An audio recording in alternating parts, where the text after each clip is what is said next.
Get ready. Get set. Hold on. It's time for the Mouth of Matuszak show. And it's going to be one heck of a ride. And I'm your host, Paul-Gregory Matuszak. I'll be with you for the better part of the next hour as we begin this Wednesday, October 1st, 2014. And the month starts off on a hump day. Come on, everybody, get up, do the Humpty Hump. Get it moving, get it shaking. Get that sleep wiped out of those eyes. If you're down here in Texas, I'm wondering what that sleep's still doing in your eyes. You need to wake up. Get that second cup of coffee if you ain't had your first yet. Get it going. Get it moving. Yeah. And I'm going to sit here and try to get you started a little bit here. Let's cue up a little bit of music. Something that gets me going in the morning anyway. Should be getting you in the morning too. Get you going, get you moving, get the blood shaking. Of course, I'm talking about Chris Lash and Steven Crowder, otherwise known as Powdered Zombies, with their song, Mr. America. Mr. America, look what you've done. Yeah, looking at the country is not what I intended. Gotta start to make a change before the never-ending story of a failed nation runs straight out of luck. Like $1 million Tyler Perry movies, you suck. All your little have life is still selfish and want more voting in your self-interest now instead of the core principles that made this country both honest and true. Free to speak, worship, pursuit of your happiness too. With all the money you fly, you gon' be needing a big freeze. Hate the size of the Fed like Jesus hated the fig tree. As the spending goes up, you gotta borrow some more. Borrowing from the Chinese like, oh my lord. Instead you just tax more, you're increasing the size of the federal government. Yeah, the Georgia surprise, you'll be done like Detroit. Man, no, you ain't coming back. Forget it, I'm out, I'm muzzle loading my Mr. America, look what you've done. You trade your liberty and sovereignty for lies and promises. Mr. America, don't you run away. You pick up pieces up and face the problems, you'll be great again.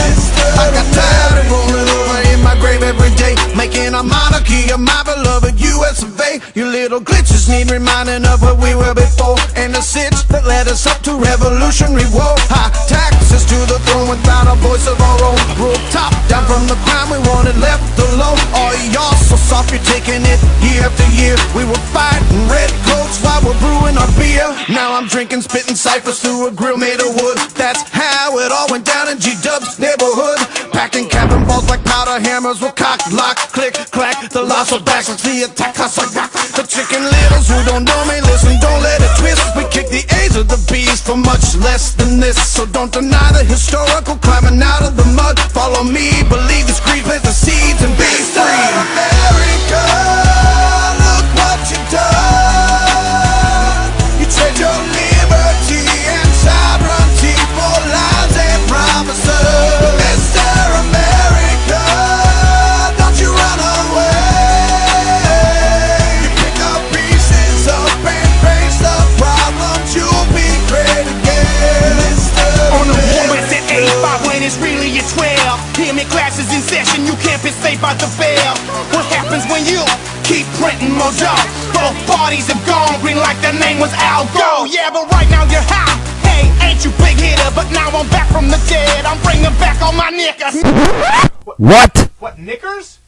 No, it's okay. I can say knickers because I wear knickers. Oh, okay. Man, you think I say that? What's wrong with you? I'm just talking about my show back then. I rock with my shoe. But let's go back to the first point I was trying to make. The degradation of our freedoms and our country at stake. The government's getting grand while private sector grows smaller. Pour one out for your homies, cause here comes the cold water. Unemployment still rising, our debt's growing still. The only change you're gonna get is being left with the bill. Mr. America, look what you've done. You trade your liberty and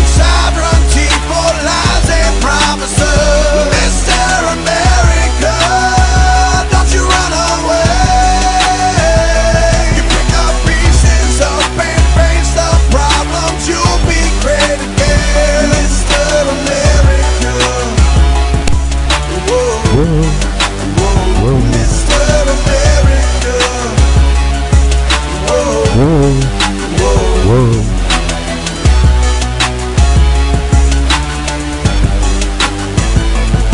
Got the blood moving yet? Got it going yet? Get that sand out of your eyes yet? Come on. This is our music show.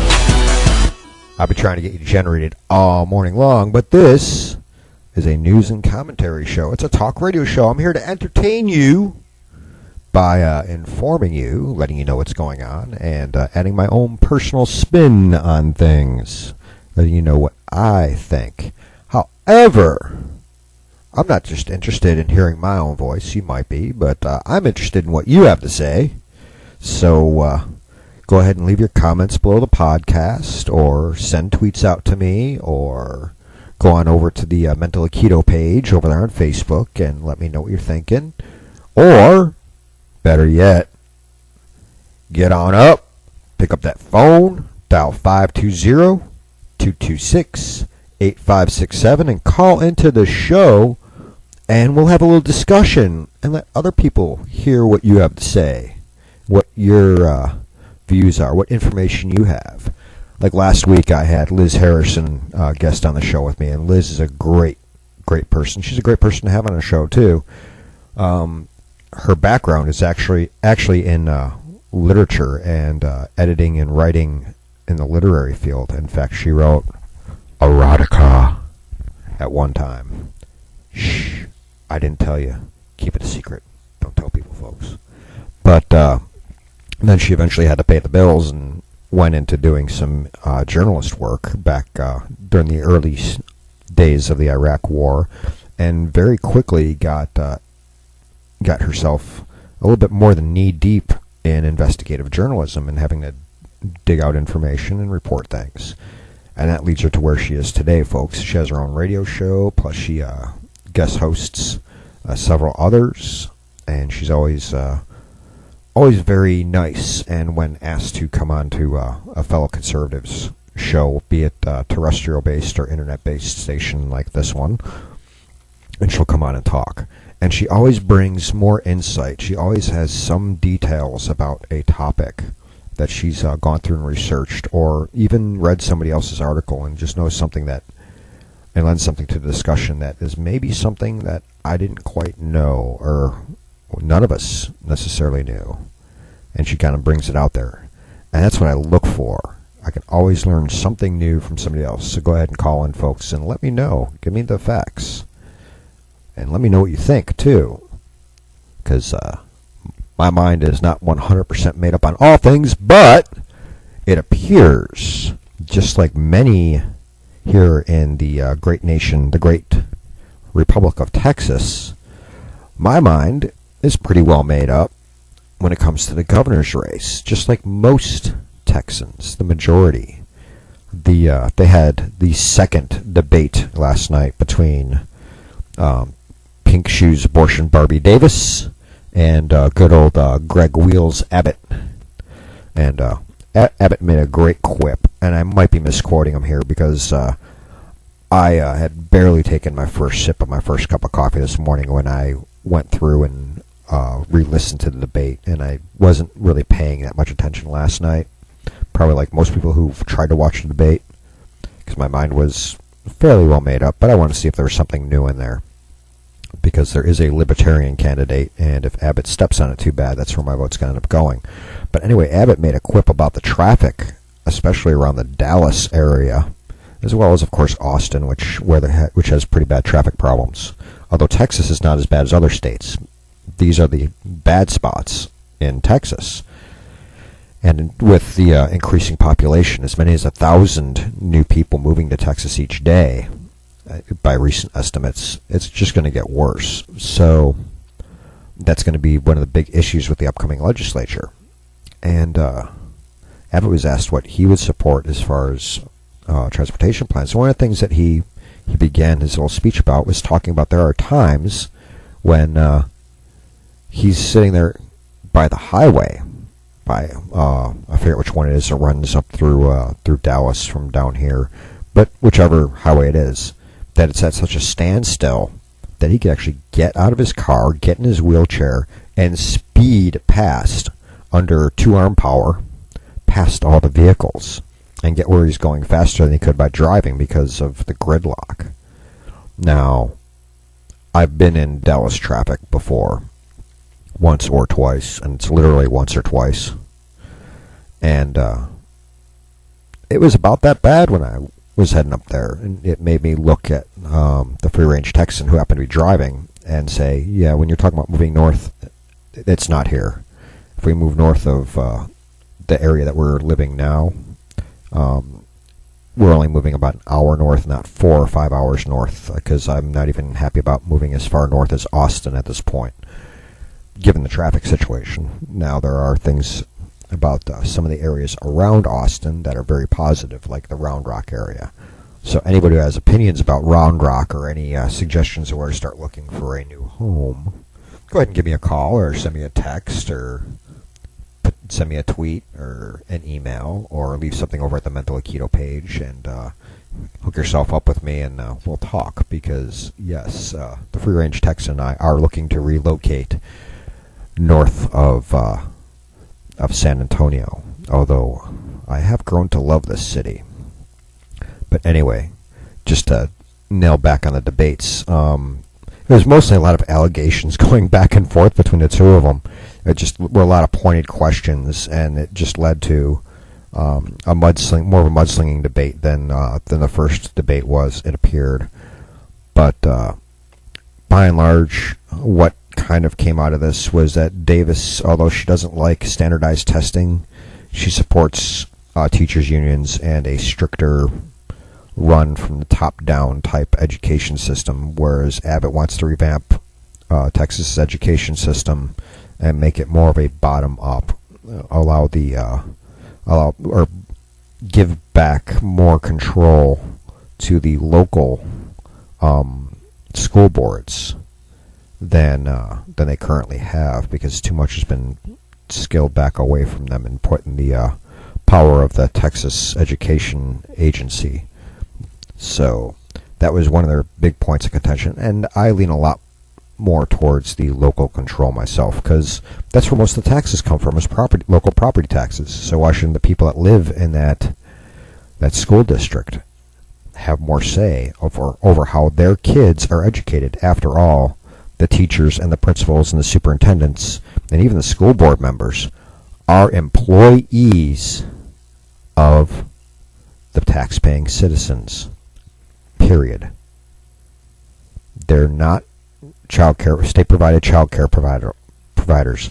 They're there to do a specific job, and is to educate the kids in order to be competitive and successful in the world within the guidelines set forth by the school board and the parents.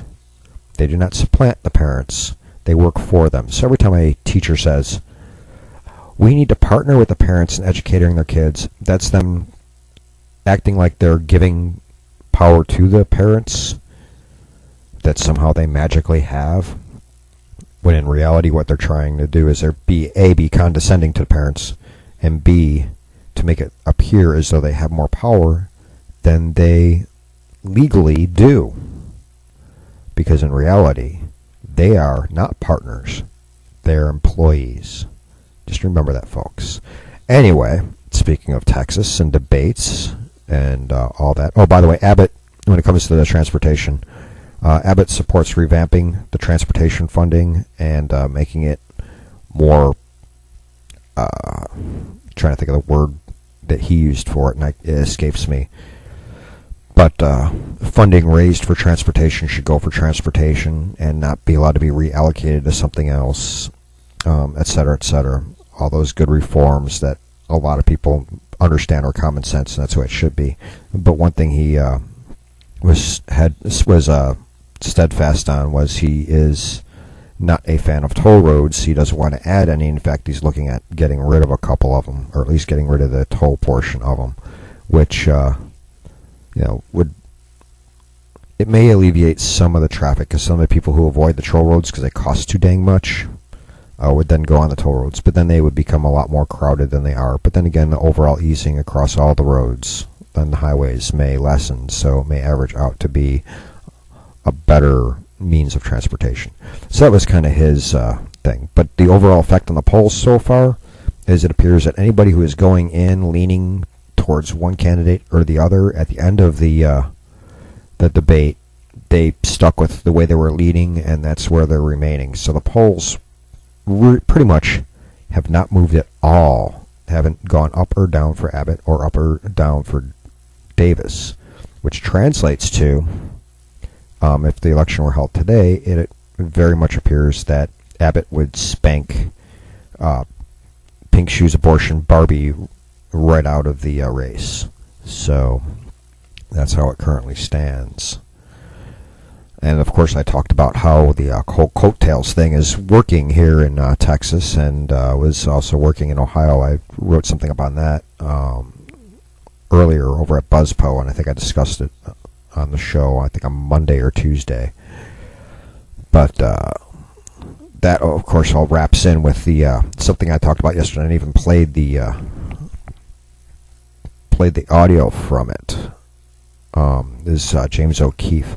You know, why don't we go ahead and do that right now? Why don't we re-listen to Project Veritas's latest investigation of potential voter fraud with connected to Battleground Texas, which of course is very closely affiliated with Acorn and Obama's Organizing for a Communist America, and they very much want to use Davis as a means of fundraising so they can support turning Texas blue, or at least making it a swing state for the 2016 election, which, judging by Davis's performance and how well it's fared for everybody, probably is not looking too good for them. But this is the latest coming out of Project Veritas.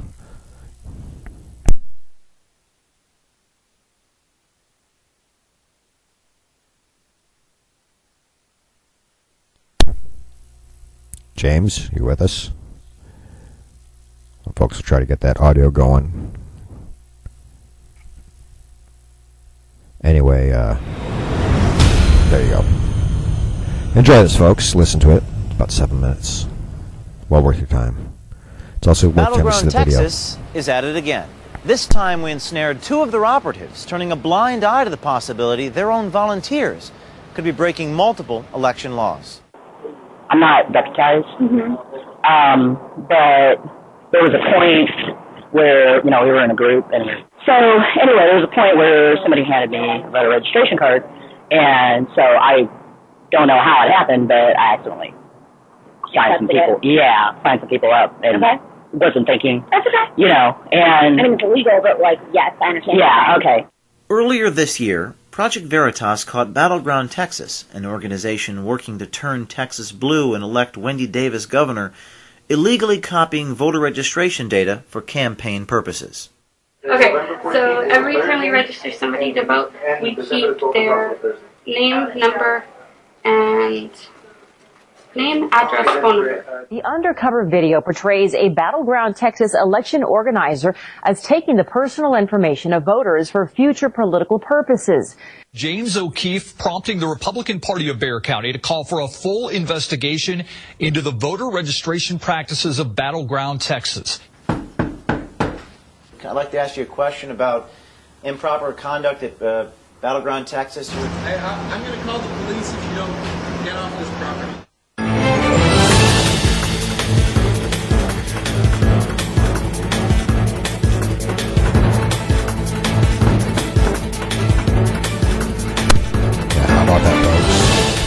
Hey, that's illegal, but makes no bones about its objectives. My name is Mimi Marziani, and I'm the Voter Protection Director for Battleground Texas. Voter registration is one of the most important things we do. In Texas, voter